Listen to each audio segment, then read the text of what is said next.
We've got the Mac and Mac guys here on Birds 365 Football Friday, and vacation is right around the corner. But the Eagles did get some work in yesterday. Here to talk about it with his new contributor to the show. You should check out his website, InsideTheEagles.com. Geoffrey Knox joins us here on Birds 365. G Knox, you ready for some vacation? Just got back off of one. I'm actually in Charlotte, North Carolina now, and doing a little bit of work here. And this centralizes me so I can do some high school stuff and some South Carolina Gamecock stuff. But I'm ready, and I appreciate the invite back. This is actually my second time on with you guys. So okay, my apologies. Yeah, it all runs together. We're getting old, Jeffrey. So I am too. Say hello to Tommy Lawler if you're down there in Carolina, if you see Tommy, who's also a part of the show. But I guess as we head into the lull, the one sort of lull on the calendar for the Eagles, what are your takeaways from what you've seen, what you've heard about the spring, where they are? What are you most concerned about? Changes on the coaching staff, changes on the defensive side of the football? Or are you rock solid with this team? Where are you, Geoffrey?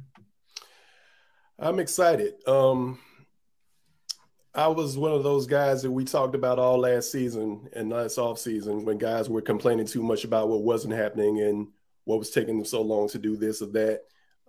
My intent was to try to bring as much steam as possible to the idea that I didn't think Howie Roseman was being as aggressive as he probably should have been during the offseason. It all worked out. And I was one of those guys that said that the only way you get better at playing football is by playing football. So a lot of the vacation time and a lot of the time they're spending resting guys and things of that nature and canceling mandatory mini camps was something that I wasn't really a fan of. But again, it all worked out. And who would have thought this team knew their team a lot better than I did. Coming into it this year, I've tried to be less aggressive in my stance on that. 6 OTA practices is still too few in my opinion, because I'm one of those guys that actually believe heading into the Detroit game that had Detroit given a little bit better effort or had that been a better team, that may have been an 0-1 start. And it was for a lot of the reasons that we talked about. With Detroit being on the Hard Knocks show for HBO, we got to see them and we were watching physical practices, knowing what they were doing as opposed to what we were doing. True. I'm old school, so I was always taught that the guys who play to avoid injury are normally the guys that get hurt first. So I was a little bit more of a fan of what Detroit was doing on their end than what we were. But, revisionist history is what it is. The Eagles had a 1-0 start. They ended up with the best start in history and the actual best record in history. Heading into this year, I'm actually a little bit more excited. I'm trying not to let people talk me into those old school cliches of whenever we expect something from them, it doesn't happen. And when we're not really expecting a whole lot, it does. But I'm thinking this could be a really good team, partially because of the fact that the NFC is so down. I don't really see a threat from Detroit. When we're talking about Detroit, it's possibly one of these teams that, we have to worry about. Yeah, somebody's got to win that division. And they look like the best team. They actually beat Detroit. Yeah. Not really concerned about the 4 teams in the South. I tell you who does kind of have my attention is the Seattle Seahawks. I actually believe that they'll actually be a little bit better than San Francisco is this year.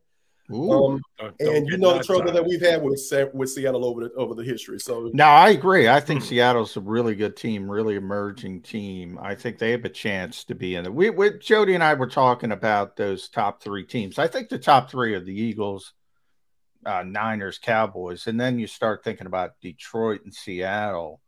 I think they're in that cusp of being that 4th team. And you're right, compared to the AFC, that's nice. That's a nice sort of landscape that the Eagles, because they're the favorites, and they should be the favorites.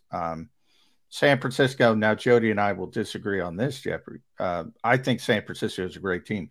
Jody's sold on the quarterback. I'm not sold on the quarterback, and until I get sold on the quarterback, whomever it is, I think the Eagles have the advantage over the 49ers. I think you're right in that, and I also think that 2 years down the road, we're going to be talking about Trey Lance as a disappointment as opposed to a success story.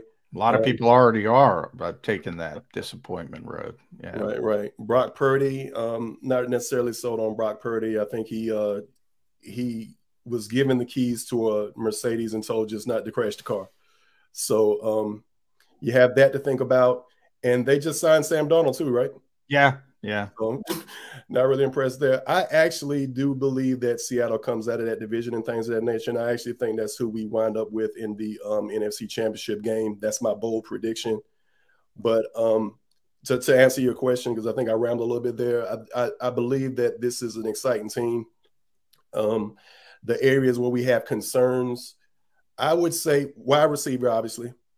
Cornerback, obviously. You got A.J. Brown, you got Devontae Smith, then you have a severe drop-off to Quez Watkins and Zacchaeus, OZ, as they call him. And then once you get past OZ and Quez, you have another severe drop-off to the other guys.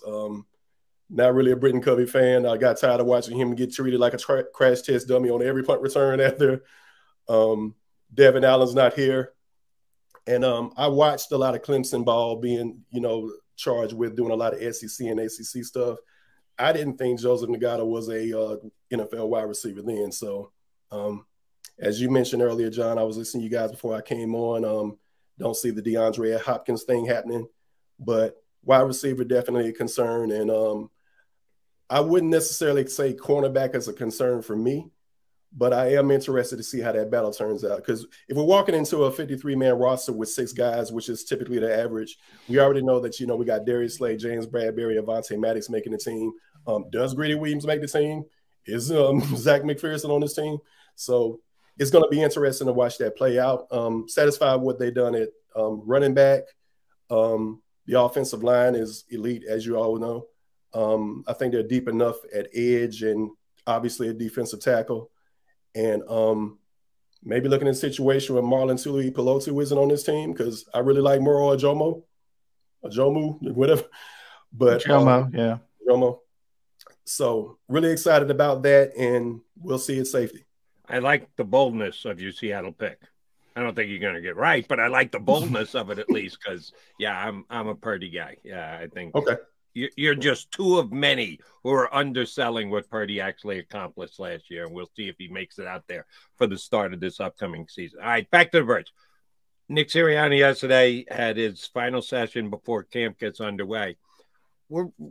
It's so much has happened in the last 2 years. It doesn't seem like this is Nick Sirianni's third year. It seems like his 5th or 8th or somewhere thereabouts. But he came in his first year, opening camp, had to win over the players, had to put his less than stellar introductory press conference behind him. By the way, that sticks with him. He brought it up again. He did. He always brings up that press conference. Yeah, I was asking him about. He does not have a short memory. No, he same thing with the Quez stuff. I'm always amused by Nick. He'll say something like, "I haven't heard it," but then he'll talk about it. He hears everything.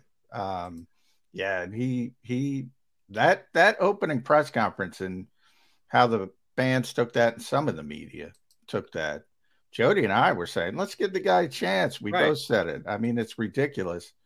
But, some people really went down the route of this guy's not prepared. He's got a chip on his shoulder. He never stops talking about that. And he still uses it. That's why I brought up Quez yesterday. He was trying to relate to a chip on the shoulder because, Quez is hearing that everybody thinks he stinks. Not everybody, but some of us who think he's just not quite good enough. Everything that everybody is saying. And I'm fine with that. Stick up for you guys, things of that nature. He could probably be less attentive to what the media is saying, things of that nature. But kind of to your point, John, it was also interesting to me that he sat there and said, well, Quez has never said this, but, you guys think I said He got it from somewhere. But when it translates into, I think the one time I had an issue with it was the Chicago game. And that's when we really started getting into that, is Jalen Hurts the MVP or not?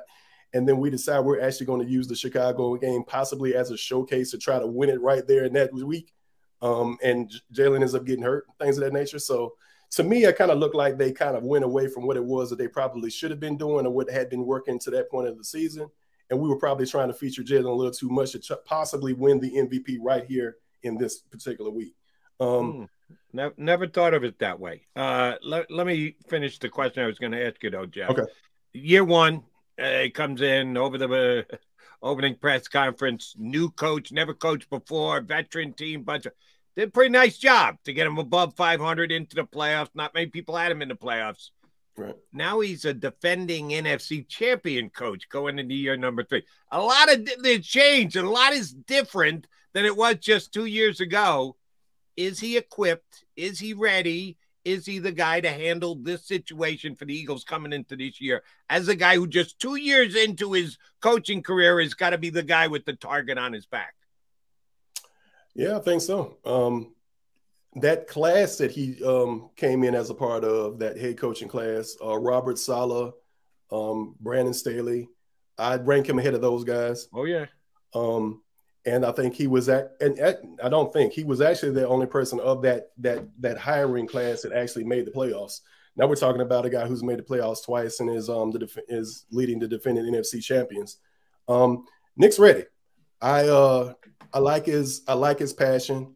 I like his attention to detail. I like the fact that he holds his guys accountable and things of that nature. Once I saw him yelling at Jalen Hurts after a fumble, which as much as I love Doug, never really saw from Doug a whole lot. Once I saw him yelling at Jalen Hurts after a fumble and Jalen responded to it positively and everything, is like he's there to pat the guys on the back when they need it, but he's also there to give them the kick in the tail when they need that as well too. So having that balance and again, that attention to detail, I think, is what makes him special. And the experience, there's nothing like the experience of getting to a Super Bowl. So being that he's been through that one time already, he can actually get back to that. He actually knows how to navigate those waters again a second time if he's able to do that. Yeah, we were just talking about Jalen's ability to handle that tough and hard coaching. You know, they're both sort of coaches' sons, not sort of. They both are, yep. Nick Sirianni and Jalen Hurts.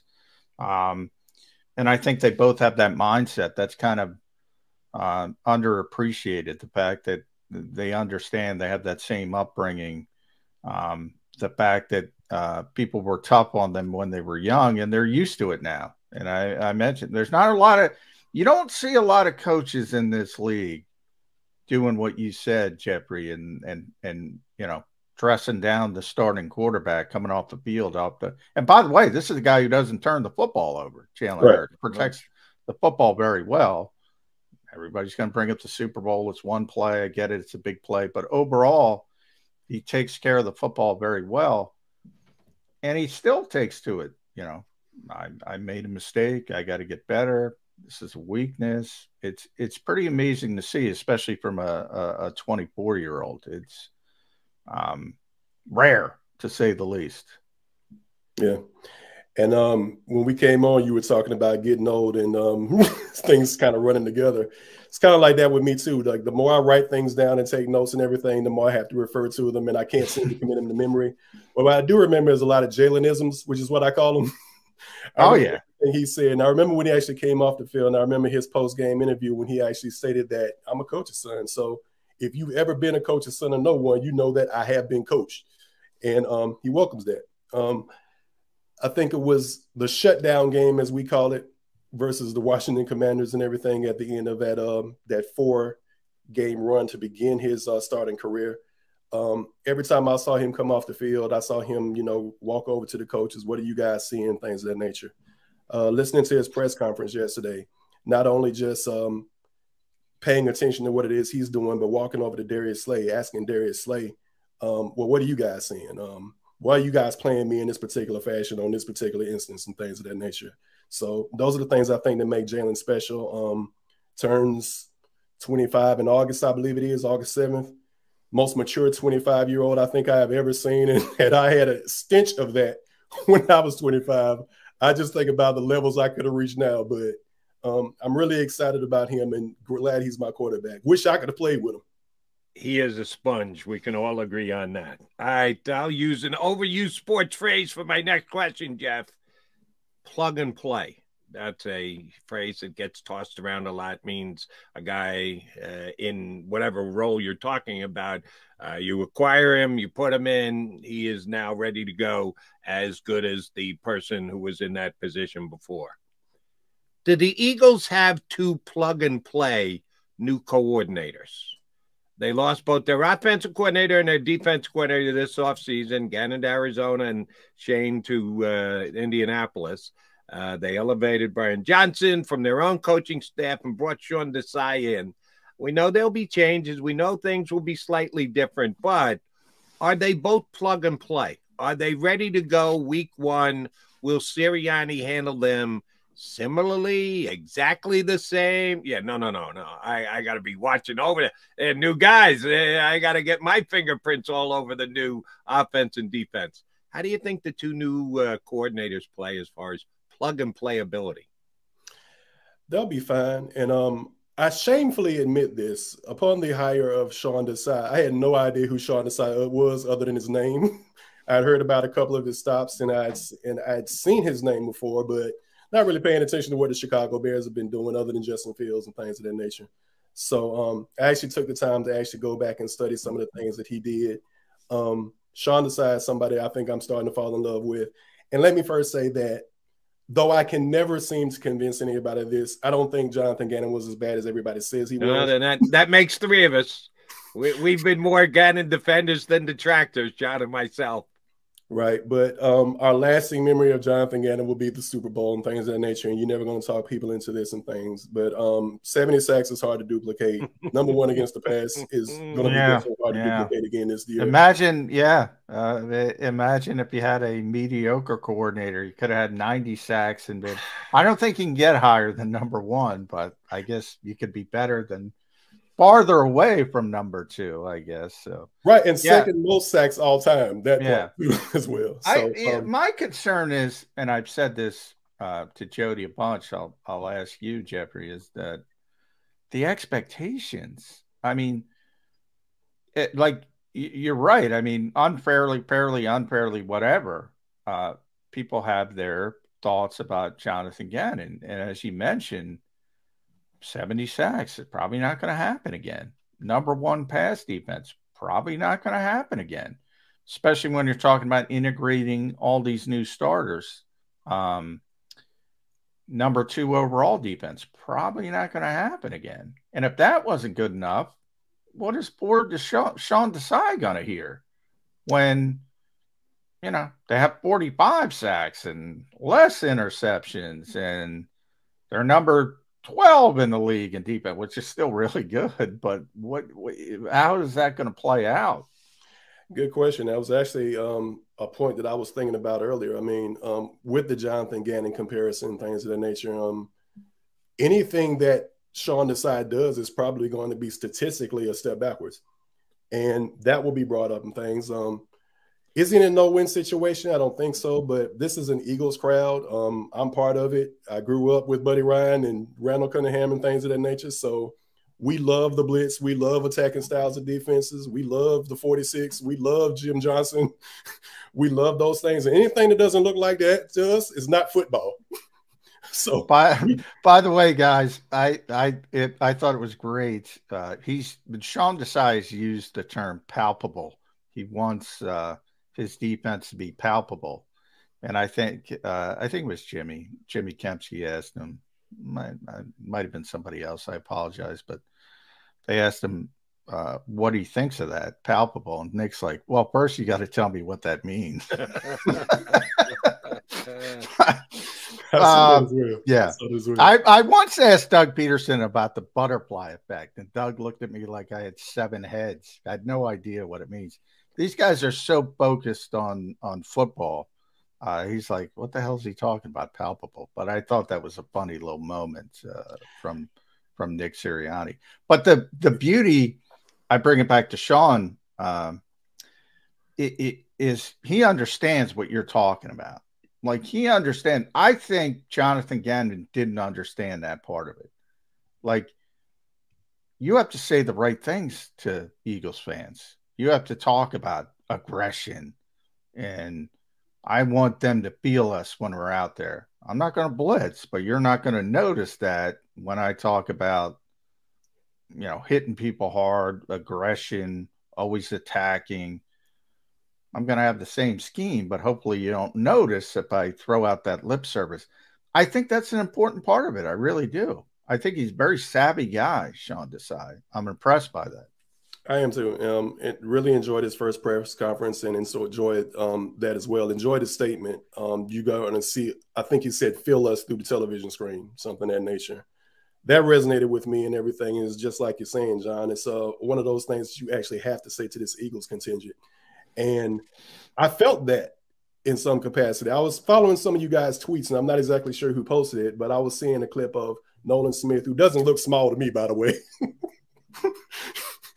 All these talks and these discussions about him being small, but I'm seeing Nolan Smith and I'm seeing him running through everything with just this violence and intensity and everything. And it just, I'm hearing pads and things of that nature. Nobody has pads on. So I was very excited about that. And then, so I believe Sean Desai will be successful. Statistically, there will be some step backwards and things of that nature. And that will be something for people to complain about as well. Mark my words. But why are we no longer the first against the pass? And why don't we have 70 sacks and things of that nature, which again is tough to duplicate. But I think he'll be fine. And I'm really excited about Brian Johnson, his knowledge of Jalen Hurts. Brian Johnson was with Jalen Hurts' family before Jalen Hurts was with Jalen Hurts' family. So that alone shows that there's a connection there. Their relationship that I've seen, secondhand looking at it and things of that nature gets me excited. And I know a collegiate resume doesn't necessarily always equate to what we'll see in the NFL and things of that nature, but just his resume, 450 yards per game, I believe, at Houston at the time when he was their offensive coordinator. The most prolific passing attack during his tenure at Florida, and top 10 finishes, I think, in total offense and total yards per game. He was a great quarterback himself in college at Utah. Sugar Bowl MVP, I believe he was. He was on the cover of the video game, the college video game. He was so explosive as a quarterback. So, Nick was talking about that as well, and he said, he's not worried about the offense. It's his offense. And we'll see how it shakes out. I do think it's under, and Jody knows I had tremendous respect for Shane Steichen as a play caller. I just thought he had a great feel for it. Like, I thought Shane was a better play caller than Nick. And I don't think we got to see it. Maybe Brian's even better, but I do think that's something we have to wait and see if he's got that same kind of feel as Shane Steichen had. All right, let me toss in a couple of things. Number one, for those who would continue to point that Jonathan Gannon is the problem of all the things here in Philadelphia as far as football, they easily look past statistics to come to that conclusion, so they won't have any problem defending Sean Desai, despite the fact that the statistics might not be as good as they were. They don't look at the stats. They have their own comprehension of what makes a good defense by aggression. So I think Desai will be perfectly fine. The defenders, the Jonathan Gannon haters, will immediately get on the Sean Desai bandwagon. Here's the guy I want to ask you about, Jeff. The coach went out of his way yesterday to sing the praises of Quez Watkins. I've suggested that the Eagles still need an upgrade at the third wide receiver position. I guess I'm one of those guys who's telling Quez Watkins he stinks, according to Nick Sirianni. I'll give you two statements. Tell me which one is closer. What the hell are you worried about? Quez Watkins is perfectly fine as the number 3 wide receiver. Shut up. Or it's not that one. Yeah, they do need to continue to look to upgrade third wide receiver, no matter what the coach says. They, just in case, safety net, you got 2 superstars in front of them. You don't want the drop off to be that drastic. Howie, keep checking that waiver. Keep talking to those teams. Get us a better wide receiver. Which one is closer to reality? Second statement, and I'm gonna go kind of piggyback off something you guys said before I came on, things of that nature. What happens if AJ goes down?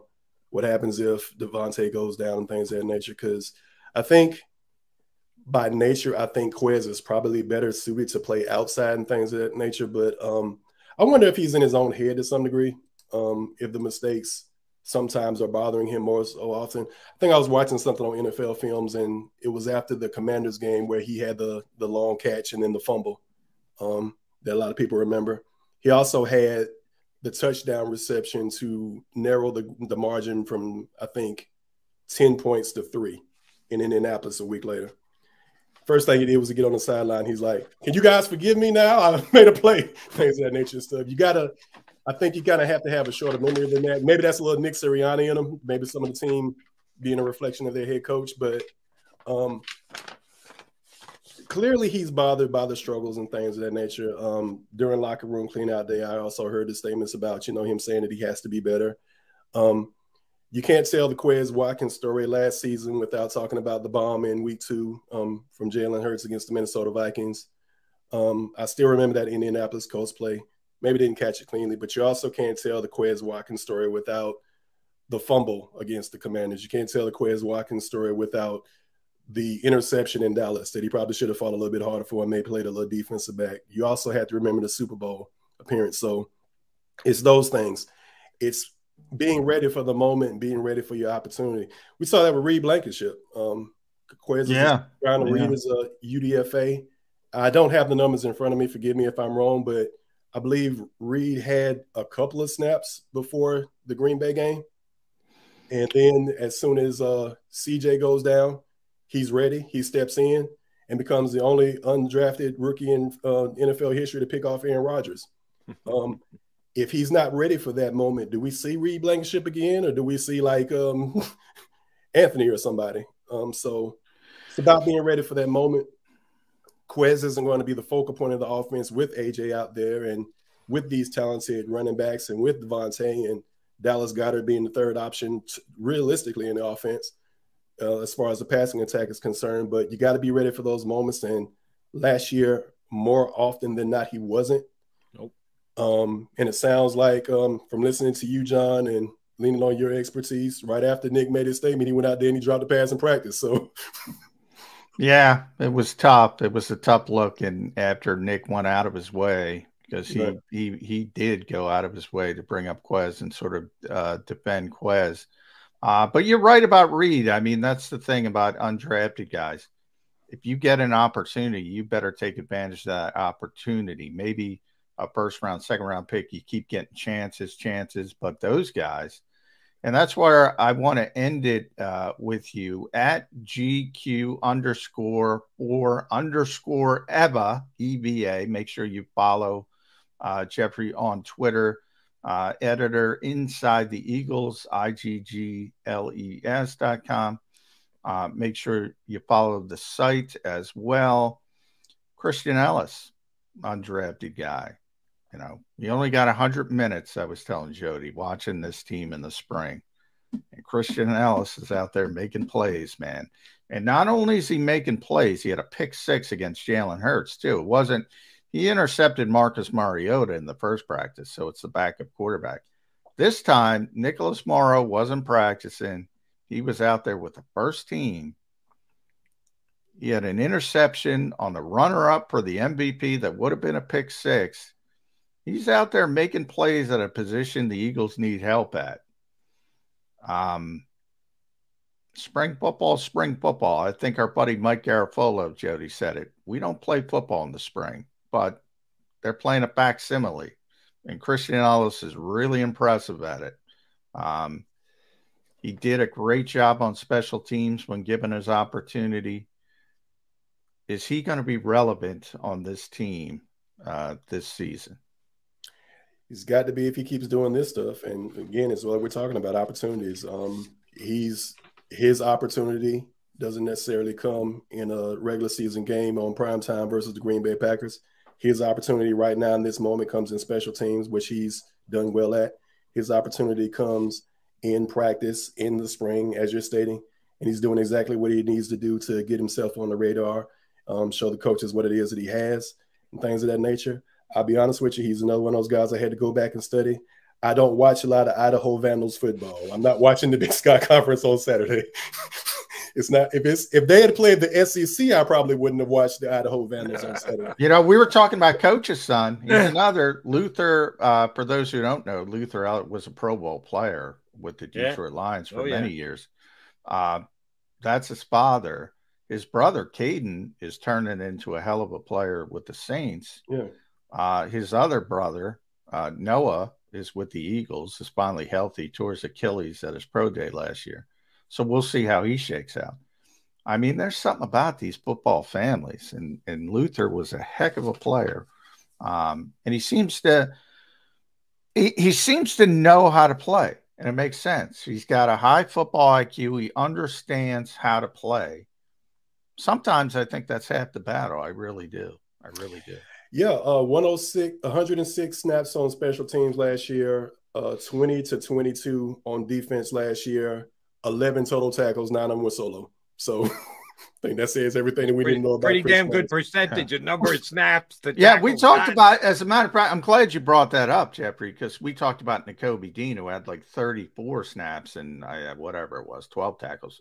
Christian Ellis had a higher percentage of his football IQ. So very instinctive.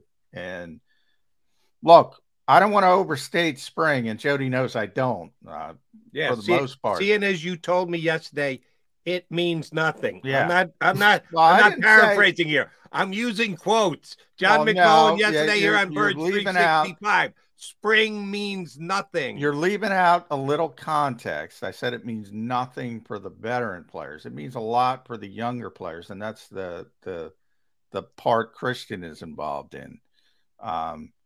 Look, he's only got to beat out Nicholas Morrow. He doesn't have to beat out Ray Lewis. I think there's a chance that happens. I really do. But I don't want to overstate spring football. And the best players should play. We don't always see that with the Eagles. We try to prove a point. We try to prove that we weren't wrong. So we try to keep guys on the field because we drafted them in a certain position and things of that nature. But the best players should play. And if he is, I'm hearing his name more than I'm hearing Nicholas Morrow's. I know Nicholas wasn't in practice yesterday, but I'm hearing his name a lot more than Nicholas Morrow's. He's doing the most with his opportunities. And come training camp in the preseason, if he has a better effort, he should be the guy on the field. Howie, even though I'd like to see upgrade from Quez, more importantly, you need to upgrade your other linebacker position. Just my personal evaluation of the Eagle talent right now. All right, last thing, GQ. Where can we read you in addition to Inside the Eagles? You just told me yesterday you're going to be doing some work for Pro Football Focus, eh? I keep beating fan-sided up the side of the head and everything because I want everything. I want it guarded and cocky. I want to start doing some college football work and things of that nature. So possibly on Saturday Blitz, if I can get Michael's here long enough, and I'm putting here out on public. Thank you for allowing me to do that so he can see it here. But yeah, and I'm also I got some logs in the fire that I'll be able to tell you guys about next time I come on things of that nature. But in some training, do some things. So got some big things coming. Very nice. We appreciate you carving out a couple minutes for us today. We'll certainly be having you back again. Enjoy your time down in Carolina, bud. Appreciate you guys. Thanks for having me on again. Thanks, Geoffrey Knox, Inside the Eagles. That's IGGLES.com. All right, Mac coming back. It's an inside day. It was an inside day yesterday. Johnny Mac had to huddle with all his fellow Eagle beat guys while they squeezed everybody into the bubble. Well, it's an inside day here on Birds 365. Geoffrey Knox from Inside the Eagles. We've also got Anthony DiCecco from InsideTheBirds.com. He's going to join us coming up in about 25 minutes here on Birds 365.